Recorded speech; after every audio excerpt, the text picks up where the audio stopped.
करने जा रहे हैं वो चीफ इलेक्शन कमिश्नर की बायसनेस भी है और इंतखाबात की पोलिंग लिस्टें भी ख़राब हैं और ये 8 फैसले ये हमारे ख़िलाफ़ दे चुके हैं। साफ़ और शफाफ आम इंतखाबात के लिए ज़रूरी है कि यहाँ पर एक इंडिपेंडेंट गैर जानिबदार चीफ इलेक्शन कमिश्नर हो और नई इलेक्शन कमीशन की तश्कीलियाँ न हो। यही वजह है कि हम अपना एहतजाज सर, आपने कहा फैसला जो है आपके मौक़िफ़ की जीत है, तो फिर इलेक्शन कमीशन के चेयरमैन ने आपके हक़ में फैसला दिया अगर आपके मौक़िफ़ की जीत है तो? देखें, हमारा मौक़िफ़ इस वजह से दुरुस्त है। मसला ये है कि आप लोग माइक उठा लेते हैं, कानून को नहीं पढ़ते। कानून को पढ़ें।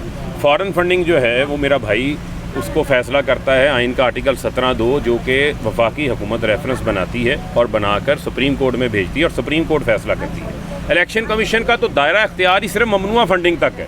ये बात बारहा पिछले 8 साल से हम कह रहे थे कि किसी किस्म की पार्टी बैन नहीं होनी, ना पार्टी पर पाबंदी लगनी है, ना मेंबरान डिस्क्वालीफाई होने हैं। ये इलेक्शन कमीशन का दायरा कार नहीं है। वो हमारे मौक़िफ़ की आज जीत हुई है जो हम बार बार बात करते हैं। सर, बयान हल्फी जो झूठा करार दिया गया है, बयान हल्फी किसी किस्म का इमरान खान का बयान हल्फी नहीं है। ये एक सर्टिफिकेट होता है जो आप इलेक्शन कमीशन में जमा कराते हैं, ऑडिटेड अकाउंट्स का जमा कराते हैं। क्या हो गया आगे आप लोगों की? इसको चैलेंज करें।